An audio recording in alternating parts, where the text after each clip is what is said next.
Joseph, what's happening, brother? Welcome to Convicted Mindset. Travis, what's up, brother? I'm grateful to be here, man. This is awesome. Oh man, it's my pleasure. We've connected a couple times over.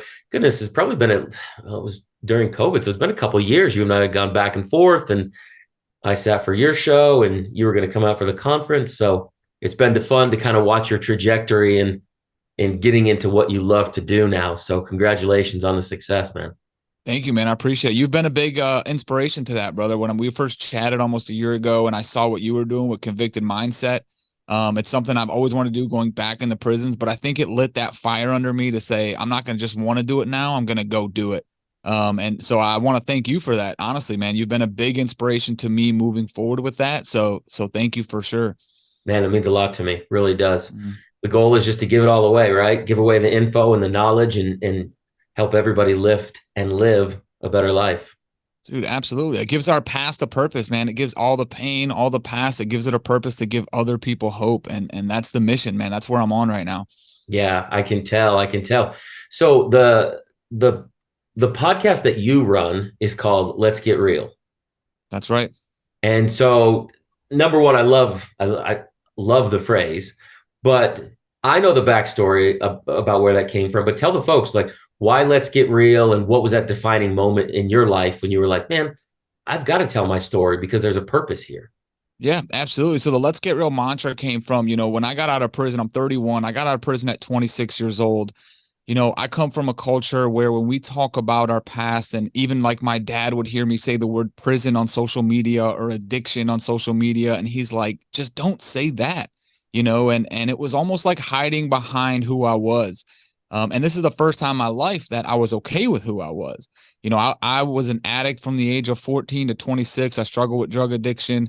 I went to prison, two separate sentences, a total of 5 years altogether.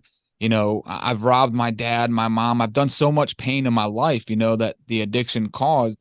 So I was always ashamed of myself. I was always ashamed of who I was. And some people might say, like, I understand why you were ashamed of it, because the things that I've done, I thought it's who I was.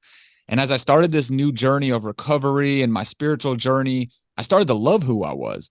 And then I started to realize that the people who helped me shared their stories. They were honest, they were vulnerable with me about what they went through. And my life was dramatically changed. I have two daughters right now. I say this all the time. I look at both of them and I think about the one guy who was real with me.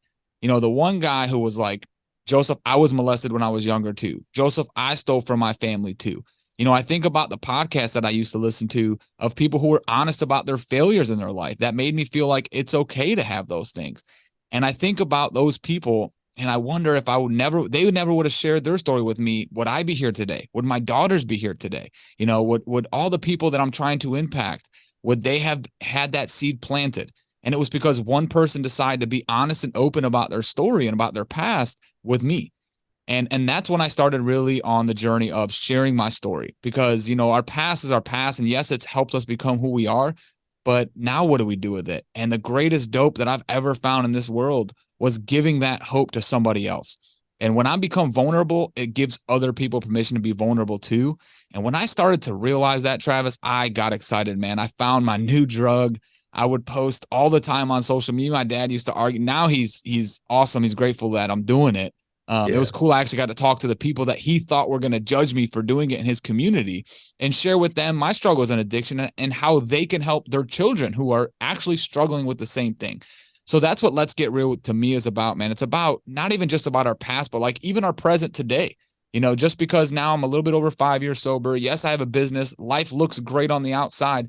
Joseph still got struggles and I'm Mm. still very honest about them. And that's what I want to change, especially with men. I want to change that culture of us not being able to get real with each other. What are you really going through, man? What are you really struggling with? Let's get real because that's how we grow and then we get to grow together. So that's the Let's Get Real mission that I'm on right now. And man, it's just getting started, but it's amazing the impact it's having. Thanks to people like you who are connecting me with people, but also thanks for the people who are just listening and they're receptive to it. And I got to give glory to God, man, because he's just put people in my life, bro, that like I could sit here and tell you millions of stories, but it's like he just continues to put people in my life. And I believe it's because I'm walking in the purpose that he gave me. Yeah. I think that's beautiful, brother. I'm grateful for your willingness to share that. It's not easy. I think from not only from your culture, but just from society in general, right? Like there's so many of these what I call false barriers. You know, Mhm. we aren't supposed to say things like we aren't supposed to heart text messages when guys send them. We aren't Right. supposed to tell you like reaching out. I don't know if you've done this before, and I love to do this on occasion, and I love to get the feedback. But when you reach out to somebody randomly, I try to do this on a monthly basis, and you were the recipient of it yesterday. As I try to connect the world, right? Mhm. And so when you do that and you just give it all away and you give that gratitude, sometimes people reach back and they're like, "Hey, is everything okay?" Mhm. Because that's not normal. It's not normal to give love. It's not normal to give information. It's not normal to give your resource, right? We have Right. this like crab in the bucket moment where we're like, man, if I give this away, what do I have left? Yeah. And I mean, we're all selfish and self-centered. I was talking to a couple guys the other day. I was like, I selfishly help people because it helps me. You know what I mean? And I want to help people. And you can call it selfish, but I think that's a good selfish, and we're so focused. I can still do this today, right? Like in my marriage, I just got in an argument with my wife when we realized after I reflected how much I try to help selfishly to get her to approve me so I can do what I want on Sundays and I can go play basketball on Wednesdays. In us, what we do become, I do believe we all have this selfishness in us. Now, my prayer every day is, God, allow me to put somebody in my path that I can help so you can get me out of myself. That's my fight every day, is to get out of myself. And when you're talking about opening up to other people and doing all that stuff, what we're doing is we're thinking about other people instead of ourselves. I can sit here and tell you all the problems I have today that I got to solve, but Yeah. they're still going to be there if I think about them. And I'm going Yeah. to solve them. That's the truth, man. They're going to be solved. They're going to be okay. But how much time did I spend thinking about other people? How much time did I spend trying to help other people? I do believe that's an everyday struggle, man. And it's a spiritual thing. Yeah. I tell this story all the time that when I finally got comfortable in prison and finally got my routine, you remember what that was like on the yard, getting the Mm-hmm. routine and getting into a somewhat comfortability as much as you can in that concrete jungle. I had the opportunity to leave the yard every day. And when I was pouring into these guys as I was teaching, it was therapy. It was cathartic for me.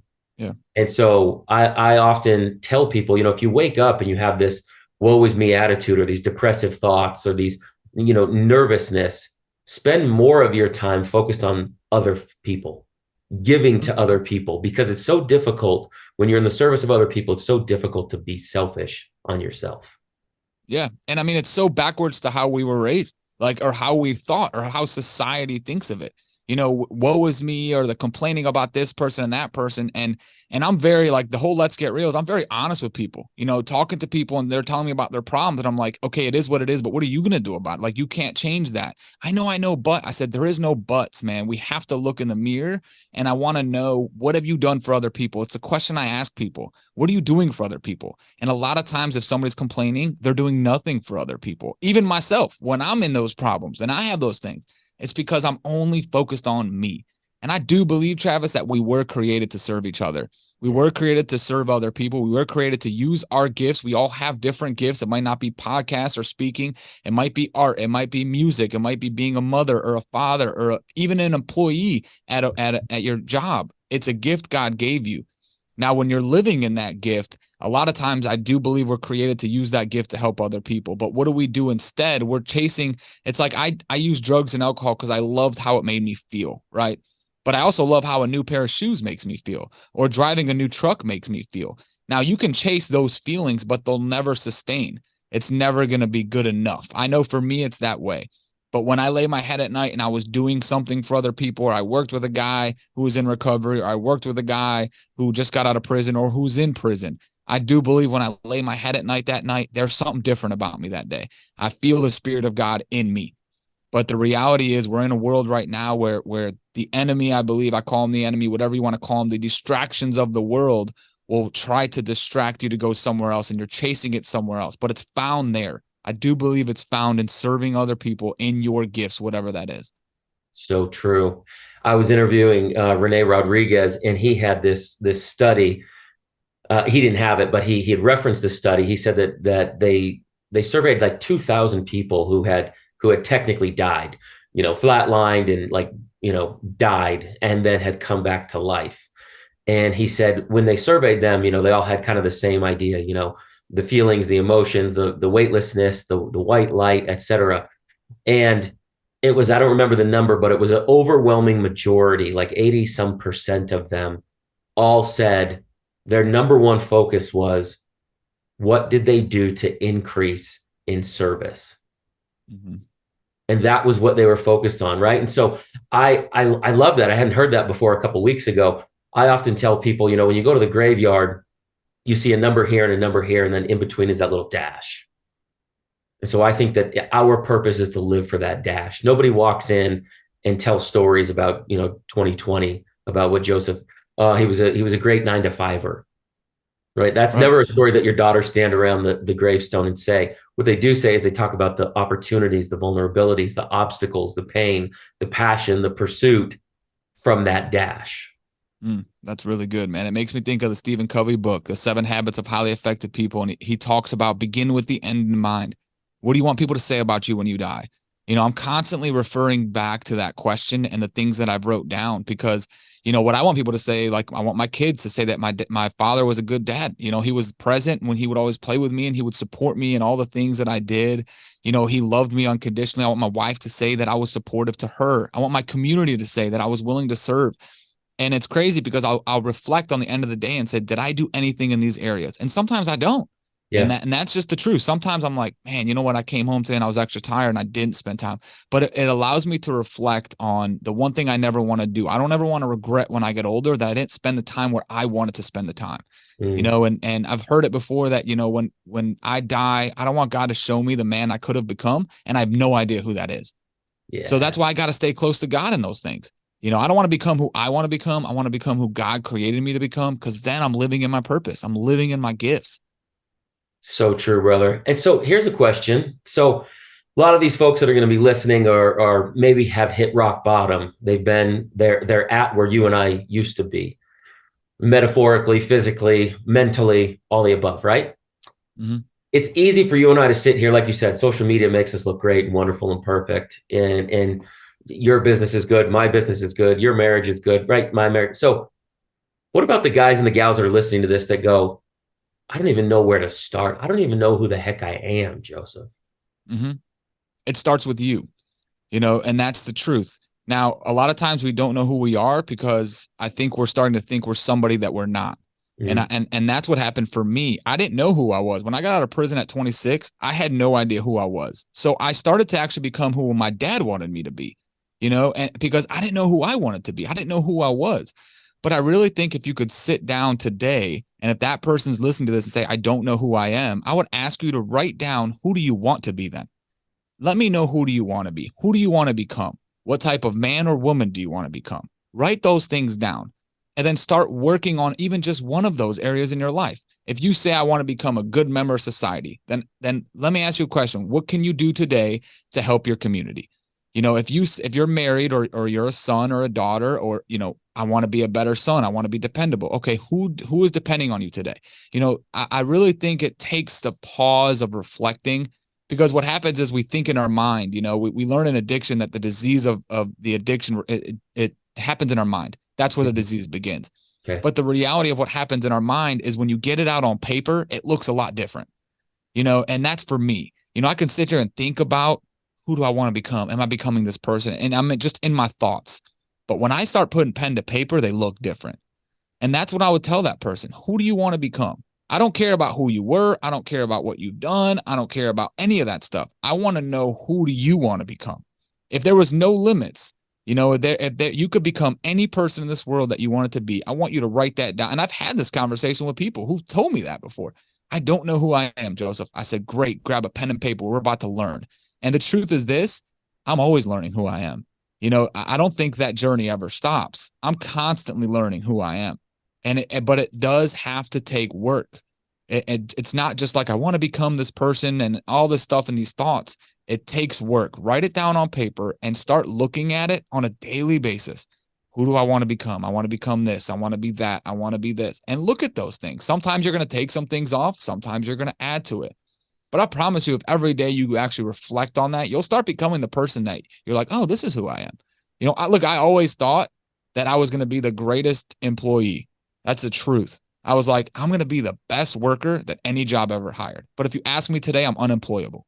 I don't want to work for people. But 5 years ago, when I wrote that down on paper, so what did I do? I said, when I'm going to show up to work 5 minutes early, and I'm going to do more than what I'm paid to do.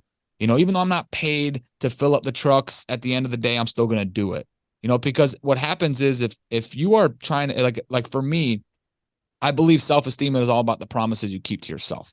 And I think that works for anybody else. So if you want to become something and you start doing it, you're going to start building some self-esteem. You're going to start loving yourself now. You're going to start saying, I think I'm becoming who, even if you don't say I am, just the thought of, I think I'm becoming who I want to be. Mm-hmm. Those feelings that you have right now of not knowing who you are, that's how it's going to change. But it's not going to change by you just talking about it. You actually got to put pen to paper and start doing some action. I love that. Man, there's so much good stuff there. Action is the key, right? I mean, it's just action over ambition all day long. All I, day. I I'm curious your thoughts. So the motivational guys that the quotes, the one-liners, the lipstick quotes on the mirror, that type of stuff goes away. It fades, right? Mm-hmm. It Yeah. doesn't last. And so when these individuals are listening to this, folks out there on the inside, on the outside, both, it's a value system, in my opinion, that keeps you going, right? It's a belief system in yourself. How do Yeah. you change from that motivation to the individual that's inspired to be who they know they're to be? Well, what happens with the motivation is, and this happened to me so long, we fill up our cups, right? Yep. We turn on the Eric Thomases and the Ed Miletts, and it makes us feel better, right? Because we feel like we're actually doing something, right? I'm Yep. listening to positive stuff, I'm doing this, but you can't change, you can't get new things with the old way of thinking. So I don't care how many books you read, I don't care how much you're listening. If somebody's telling you to do something, you're like, wow, that was really good. Like I really want to pause. I want you to pause when you hear something that was really good and actually say, how do I start doing that? Because motivation without action leads to depression. That's 100% fact. Motivation without action. And there's a one-liner you can use if you want to. Motivation without action, it'll lead to depression. And I think that's where people fall short. I fell short there a long time, a lot of times of how many times I would listen to these motivational thoughts. You're good enough. You can do it. You believe in yourself. Believe in yourself. And it's like, it sounds great, but what can you do to do that? Are you writing things down? Are you actually taking, how many books are there that are going to give you all these great things to do? But if you're going to do none of them, I'd rather you not read. I was telling this to my daughter the other day. I said, stop telling yourself you're going to wake up early. Just say you're going to wake up at noon, because you're killing your self-esteem by setting your alarm at 7 and just snoozing all the way to 12. If you choose to wake up at 12, then just wake up at 12 and accept it. So I do believe, and that is happening today in a lot of people. They do listen to motivation stuff. They listen to podcasts and they think they're doing something, but it's just a facade. It's like a guy who wants to look rich that puts a bunch of stuff on credit cards just to look rich. But deep down inside that you're not achieving anything. These are all credit card purchases. It's the same thing for the motivation without action. If you're listening to all this motivation stuff when you lay your head at night, there's a part of you that's like, man, all that sounded good, but I'm doing nothing of it. Well, let's get up and start doing. And that's where it happens. You got to get up and start doing. That's why for me, when people complain to me, my wife laughs at me because she's like, man, you're like a hard sponsor in the program of recovery. And I said, the truth is this, I'm not going to lie. I'm going to get real with people. I'm just going to be honest with you. Hey, it sounds great. You're telling me all these things you're going to do, but I'm going to be honest. I don't want to hear what you got to say. I want to see what you're going to do, because you're not going to change with just the action. Yeah. Brother, I've used drugs from 14 to 26, and I mean it when I say this. You know how many times I was inspired and motivated to stop? Dude, I was motivated and inspired. I would wake up like, today's the day. And I'd listen to like a recovery podcast and do all this stuff, but I changed nothing. My actions were the same. And that's insanity, is doing the same thing, expecting different results. I don't care what you're putting in your mind. It's great you're staying positive, but if you're doing nothing about it, you're just going to lead to depression. What changed from 14 to 26 with that constant insanity? What changed? What was that fine line where you said, all right, enough is enough, I'm breaking free? What's crazy is when I've always reflected on my life, but I never know if I believed that if I kept doing the same thing, I'm going to end up here again. And the only reason I say that is because the moment that it changed, my sobriety date's January 24, 2016. I was at a work release program. This is my second time in prison. I got sent to a work release program, violated. Now I'm going back to serve the rest of my time in prison. So in my heart, I feel like I'm going to prison for the third time. Yeah. And I'm sitting in this 10 by 10 cell. And in Florida, the way you know how many times somebody's been to prison is there's a letter in front of their inmate in their DOC number. So my DOC number is 133532. This is my second time. Your first time is a 0, second time's an A, third time's a B, fourth time's a C, so on and so forth. So it's by the alphabet. I'm sitting in front of this guy. He must be 70, 80 years old, who's in this 10 by 10 cell. And I'm dope sick because I was getting high every day in prison. So I'm just thinking about, here I go again. I got to go through the sickness. And this guy looks at me plain as day, and I could close my eyes and envision it and know like it was yesterday. And he just looked at me. He's like, man, you're going to be just like me, man. And for some reason, Travis, in that moment, I looked at him, and for the first time in my life, I was scared, man. Like I wasn't like I had fears when I got arrested, but I was only scared because I was like, I just hope something bad doesn't happen to me. Like this was utter fear that like where it brought me to tears. That holy crap, like if I don't change, I'm going to end like this. And some people would say, man, you never thought of that? Like you went to prison when you were 18, got out when you were 21, then you went to probation for 2 years. And then and for me, people ask me like, why do you think that was the moment? There might have been some feelings that added up to that moment, of that I was reflecting a little bit. It's really hard to say why God chose that moment for me and why my heart decided to open up. I wish I had an answer for that. I don't. I just know in that moment, my heart opened up and I was so scared.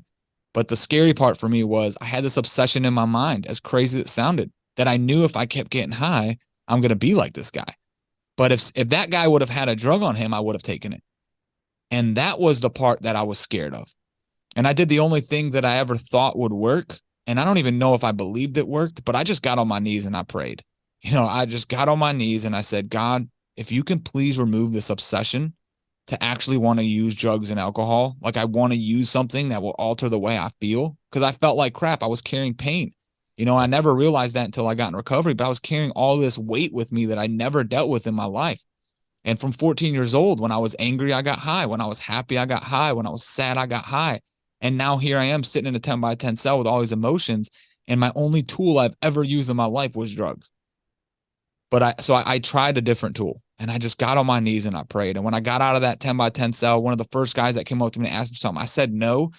Until this day, I think they thought something was fishy about Joseph because I always said yes.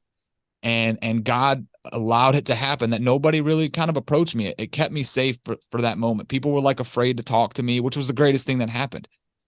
When I got out, I got into the 12-step program. But to answer the question honestly, man, it was the utter fear. It was utter fear that if I don't change, I'm going to end up like this guy. And I just didn't, I didn't think that would be me.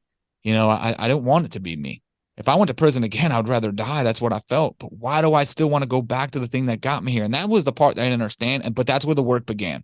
I said, I need to understand this. I need to understand why this is happening to me. I'm not crazy. I'm not a lunatic. There's just something going on up here in my head. And I need to understand it. And I started that journey of recovery of understanding why this obsession was in my head. It's a beautiful story, bro. Beautiful story. Super proud of you. Thank you, man. With the culture that you talked about that kind of led you, to not say things, not do things, not be vulnerable. How do you take what you learned, knowing that, like you said, you've got great parents, but how do you change that for the 2 daughters that you have? How do you make sure they don't grow up underneath this false veneer? Yeah, well, first, I'm the example. Like my daughter's 3 years old, and I'll make a mistake and get angry and yell at her, and I'll come to her and I'll apologize for it. Hey, honey, I'm sorry I yelled at you. Daddy got angry, and I should never yell out of anger. And a lot, even like my 8-year-old son, and it's really just allowing them to be vulnerable with me. But I have to start by being vulnerable to them and showing them that it's okay. Hey, what's going on? It's okay. Let's go out to lunch. Let's have a conversation about it. That's something that I never had. I was molested when I was 4 years old, all the way up to 6. I've never talked to my father about that till this day, because for him, he doesn't want to talk about it. And when it happened, nobody talked to me about it. And that's what it taught me. That's where at first glance, it was like, okay, if you have a problem, shove it aside and keep moving on, because that's what men do. And that just created a weak man for me. It created a guy who acted like he was strong on the outside, but he was weak on the inside because he wasn't dealing with his pain. Now that I know that, I want to show my children that, the strongest men or women are the ones who face their problems. And if you got to go to therapy as a grown man, go. You know what I mean? Go. Because the reality is that's what strong men do. If you want to work out and get healthy, you don't just wish away health. You go to the gym. you lift, you put in the work. Well, it's the same thing for mental, and that's the way right now. And again, I don't have no success with my kids yet because they're still young, but I just want to take my experiences with them and let them know that, hey, I want to give you a safe place to come and chat with me, but also be the example. I talked to my 8-year-old son about some failures I had and how sometimes I'm scared too. Sometimes I'm scared about raising a family and it's tough. And I got men in my life that I talk to. I was telling my son that the other day. I said, hey, I'm 31 years old and I got a guy in my life who's a little bit older than me that when I'm having a tough day, I talk to him and he helps me. So, I want to be that person for you and we can talk, because that's how we're going to get through this stuff together. I don't ever want you to feel like you're alone. And I always felt alone when I didn't talk. I think that's even now. When I don't talk about my problems, I always isolate. Anybody that is isolating, I want to almost guarantee you that they have some issue they're not talking about and they just need to get it out. So that's one thing that I'm trying to do today to change that in our generation. I love that. We talk about failures all the time in our household, and how the only way to do is to fail. Mm-hmm. Right. Like we've got 3 little girls. My 7-year-old is just trying to take over the world every day. And yesterday she was cooking eggs on the stove and I was walking her through it. Here's how you crack it. Here's how you stir it. Here's what you look for to make sure it doesn't burn. And at the same time, I had stepped away, put my attention on the baby. And during that time that I'd stepped away, her eggs got like a little bit brown, like they cooked too long. And to your point and credit, my conversation with her was the only way that you understand what not to do is by doing. Yeah. And that to me, I love those teaching moments because failure is supposed to be okay. You've got little ones, I've got little ones. When they walk, they fall. When they crawl, they fall. When they run, they fall. We pick them up, we celebrate them, we encourage them, and then we set them back on their way. But at some point in society, when you fall or when I fall, we stop helping people up. We stop encouraging. We stop lifting them up. Right. I Yeah. don't know And where that happens or why. yeah, I think it also, like I realized too, I have 3 stepchildren. So one of them's 19 years old and I was in his life since he was 14. And one thing I learned through, and I've even talked to him about this recently was, I learned that kids watch more than a lot of times kids are watching and what they see, I believe that's a lot of parenting and what they see in us, so like when I'm failing and I go to my children and tell them, hey, I apologize. I messed up, but here's what I learned so I don't do that again. And even with my 3-year-old, man, she is strong-willed as all can be. She's definitely my daughter. And sometimes as I'm like repeating myself to her about like, okay, you pulled your sister's hair and we don't do that.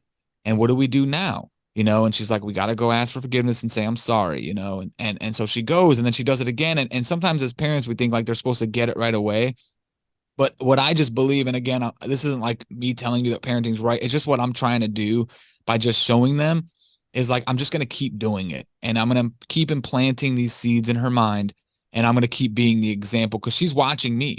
When dad yells and he messes up, is he blaming other people? But he's telling me. And that's another thing is we got to be the example for our children. I know that for a fact.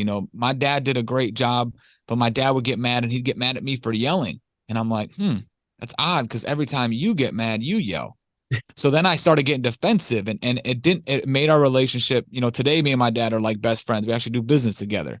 But I use those things as my childhood of like, you know what? I used to watch my dad a lot more than what he said to me. I didn't really care what he said if he wasn't doing it. So today I'm always trying to be conscious of like, am I what I'm teaching, I'm actually preaching, and I'm actually doing and walking and doing that stuff. Because I think our kids will then listen to it. Yeah. And I love the accountability aspect.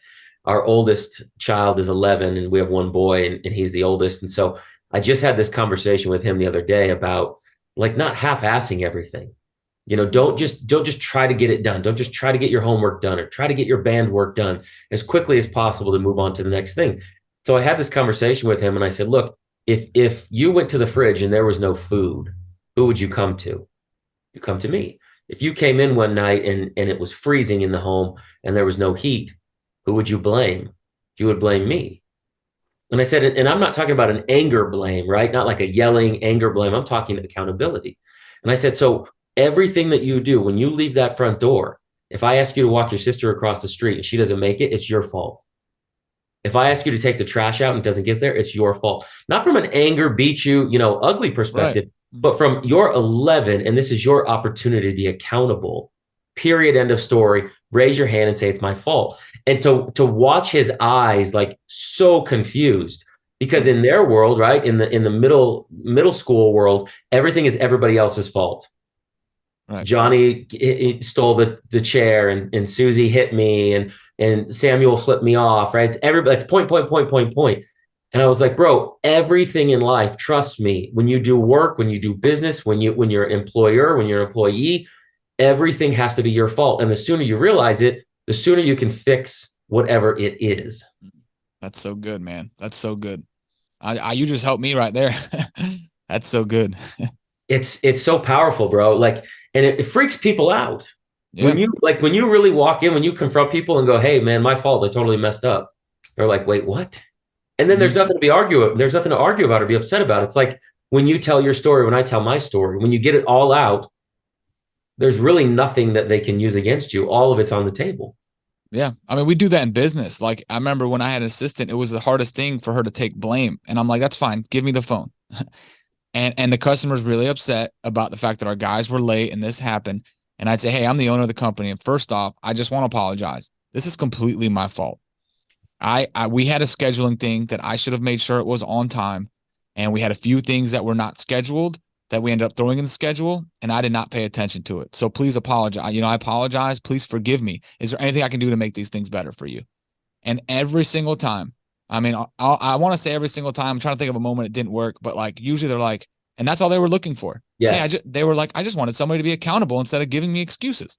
Yes. And then I let my assistant hear that, and I said, did you see that? Yeah, it might have hurt my pride, but like I don't want to be right. I just want to help the customer. That's my goal. It's not about being right. And the customer knows when you're just being defensive. It's the same thing in marriage. If I'm just defensive with my wife, man, and I have that struggle, where I just get defensive because we all want to be heard and understood. And when I feel like I'm not heard and understood, I get defensive instead of like, but every time it always leads back to like, man, okay, what did I do wrong? What's my part? And thank God for recovery, because that's what it taught me. It's like, I don't care who you're mad at. You always have a part. There's always a part you have. And that's the only way we can change, because I can't change anybody else. I can just set unrealistic expectations on other people. And when they don't meet them, I'm mad.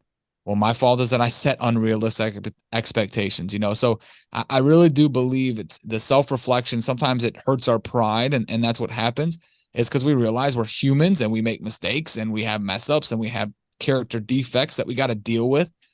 But, we want to be the Andrew Tate top G guy who just has everything figured out and act like it's all fine. But inside, I do believe there's somebody who's hiding. You know what I mean? And I'm not against being a strong man. And I'm not saying, we don't need strong men. But if you have a weakness in your life and there's a character in your life, it's like you look at a diamond. A diamond becomes a diamond and it goes under immense heat and then it gets cut. And that's how it becomes a diamond. It just didn't wake up a diamond. And I believe we're always under heat and I'm always getting cut. I just want to make sure I'm getting cut in the right places so I can be that shiny diamond for the world and for God and actually make impact instead of trying to become somebody that I'm not, Yeah, 1,000%. Speaking of impact, you're doing that by going back into the prison system that, you were a victim of, right? You were inside those walls and those cells. So how do you take your message, and what message do you take back inside down there in the Florida prisons as you go in every week? Man, the biggest message is that there is hope. I was talking to this guy on Thursday and he told me how grateful he was because, and I know what it's like, when you're in there, so many guys are just telling you how hard it's going to be when you get out, and man, we got felonies now. And, they only give you $100 in a bus ticket when you get out of here. The system is rigged against you. And, and it's what they're saying to you. And I remember even thinking that in my mind, like, man, this is kind of scary, like I was afraid. And somebody came in there and I had about maybe 60 days left. And this guy was the first guy that's ever came into prison that's been in prison blues. Like in Florida, we're in blues, but he's been to prison before. And he was in prison 4 times.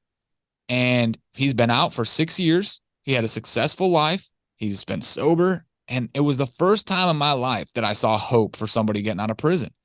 I never saw it before. And honestly, man, when I saw it, I was like, it's possible. It was the first time in my life that I said, it's possible. I was afraid still, but I knew it was possible because here's living proof that the system is not rigged against everybody, that you can make it. This guy did it, and this guy talked about how he was smoking crack for 30 years and doing all this crazy stuff. I was like, he made it. And when I saw that, it gave me hope, man. It really did. I remember like the first thing my probation officer, I had 2 years probation. The first thing she said to me was, do you know 85% of people who've been to prison in Florida the second time, and also on the second time they're getting out, they're on probation for more than a year, go back to prison.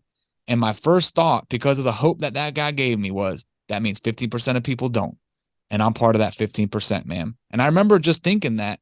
And it was because that one guy came in there and shared. It's the same reason I do podcasts. I used to listen to podcasts. I used to listen to stories where people inspired me, man. And it just gave me hope. And that's what I'm trying to do for the guys out there. Look, I'm a ninth grade dropout. When I went to prison, there was not one person in my life that was grateful they met me. Were the cards stacked against me because of my felony? Whether if I saw it that way, they were. But I just chose to say they're not. Is it harder? Do I got to do more things? Maybe, but I'm going to make it. And when I saw that guy, and that's what I'm just trying to show these guys in there, that it is possible. It is possible. There's people who are hiring people. There's trade schools. There's so much you guys can do, but it all starts with our mind. It's like what you're talking about in the convicted mindset. It does start with our mind. We got to believe it. We got to believe that there's change. If you believe that the odds are stacked against you, that all you got to do is you got to go out there and you got to live on the streets and live the way you live in prison because you're a felon and that's the only way you know how to survive, then unfortunately, if you keep thinking that way, it is the only way you're going to survive and it's going to land you back in prison. But you have the choice. That's the truth. You have the choice. There is another way if you want it. And what's crazy about it is you look at drug dealers, we're entrepreneurs, man. We're just doing legal things now. And they all got gifts, man. You talk to a lot of men in prison and you've been there, I've been there. Every single one of them got a gift. You got artists in there. You got entrepreneurs in there. You got people who write really good in there. They all got gifts. And I promise you, God wants to use those gifts in a way. And if you allow him to, your life will flourish, man. I mean, it blows my mind. Till this day, my wife and I, will walk into my business and we're like, how the hell? How the heck did a ninth grade dropout, now he's operating a $4 million fence company? Well, number one, it's not me. I give it all to God. That's the truth. I've leaned on him throughout this whole journey. But number two, honestly, Travis, I always believed one day I'm going to make it. And I don't know what make it means, but I just know I'm not going to live my life in prison. I'm not going to live my life chasing a drug. And that's all that's what I mainly focused on. Like even today, my life is surrounded by the fear of going back to prison or going back to drugs. So I set my life up for that. I go into prison, so I'm reminded, so I can give hope. I help guys. I still work on my recovery because I got a fear in my life. I don't want to end up in jail. I don't want to die from an overdose. So the decisions that I'm making in my life, even in my business, are all predicated on, I got to keep going. I got to keep going. I don't want to end up back in jail and prison. I'm constantly reminding I don't want to end up back in jail. So it's like what you focus on will expand. So for those guys that are in there, that's what I'm just really like I get in there and I get fired. Like even now I'm talking about it, I get fired up, man. I was there for the first time and I got emotional with these guys. I said, I've been trying to come back in here to give you guys hope. And I know some of you guys are thinking it's crazy because when you leave here, you never want to see this place again. But ever since I realized that it's possible for us guys who have stories, who've been through, I don't care if you're 60, that it's possible. And I realized it was, I wanted to come in here and show you guys that it's possible. And every day I'm working out there, I'm doing this for y'all. I want to show you guys that it is possible. And if I got to help you when you get out, there's ways. If you want it, I'm here and there's other people here to make it possible. And that's the message, man. I'm in there like fired up out of my mind. And we have a great time with these guys, just to see somebody coming in to love on them. These guys have, there is not a lot of hope in there. There's not a lot of guys giving them time. Their own families sometimes are writing them off. And I write some of these guys, and that's the thing is go in there. And I always say the best way you can help somebody is from what you overcome, and that's what I'm trying to do for the guys in prison right now. Man, that's what you're doing for the world. Mm-hmm. I'm trying, brother. One person at a time, man. Really. It is true. It is true. No, man, it's a beautiful thing. I'm just grateful that you're on fire, to be honest. I do. I heard this quote the other day. It was kind of a metaphor, and it said, you go back into the scriptures, right? And God would light a bush on fire, mm-hmm. and in order to really deliver a message. But in today, God no longer lights bushes on fire. He lights people on fire to deliver his message. Yeah, that's so good, man. That's so good. That's when I believe you live in your purpose, man. When you're doing something, you're excited about it. You're walking in God's purpose. And honestly, man, I really do. I know I said this earlier, man, but like you were a big reason why when I saw what you were doing, because I had my own fears, right? Like going back in there, are they going to let me in? Is there an impact I can make? And then you and I had a conversation and you reached out to me, you answered it, we talked, and I was like, dude, Trav, it's just like the hope the guy gave me in the prison. When I saw him doing it and I saw you doing it, and I was like, they're doing it. Well, they're over there. And what I was doing, as crazy as it sounds, I had all my fears and I was trying to connect with other people who are doing it to go in there with them. And God told me, no, no, no. I have you here. You don't need to go to Dallas or Idaho or anywhere. There's people here who need you. And here's a way. And it's crazy because somebody on your Facebook had posted, or maybe it was you, some connection to your Facebook about prison fellowship. Mm. And I was like, is there something it was a lady who's on your Stephanie. page. Yeah.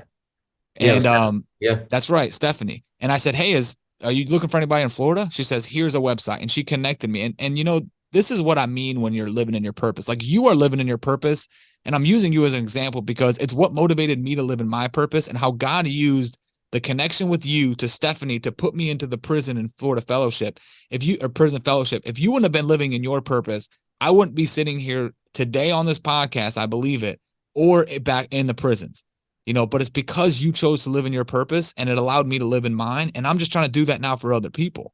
And that's where I think we end up impacting. One of my buddies, Brian Bogart, I don't know if you've heard of him before, but he's awesome. But he always talks about impacting 1 billion lives, but he knows he's not going to be able to do it. It's going to be through everybody else, and that's the mission, man. That's my 100% my life mission now.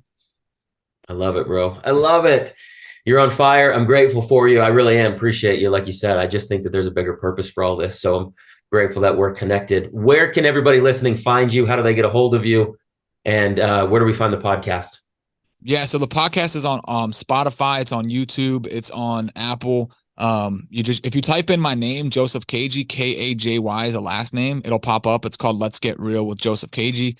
And then same thing on social media. And I say this every time about social media. Like, yes, the whole liking and following and all that is great, but like I really do want to connect with some people. And I think the more I've said that, people have started to connect and just have conversations with people and really just try to, like I said, connect and help whether it's one conversation or two conversations, any way that I can help and be of service to you. I don't care if it's what you're going through, an addiction, or maybe you have a son or somebody who's struggling with that and you just need some guidance or somebody to talk to. That's why I do social media, is to connect with people, not just to get the attention. The attention allows me to connect. So you can find me on Instagram, TikTok, Facebook. And like I said, please shoot me a DM. And that's stuff that I love to do, man. Yeah, you do. You're helping everybody. So I appreciate your time, man. I know it's valuable and appreciate where your heart's at. Appreciate everything that you're doing, man. And I love it. Let me know how I can continue to support you. Dude, you've always done, man. Thanks for giving me the platform to share this message, bro. Oh, man, it's my pleasure. Enjoy your day, brother. Thanks. You too, man.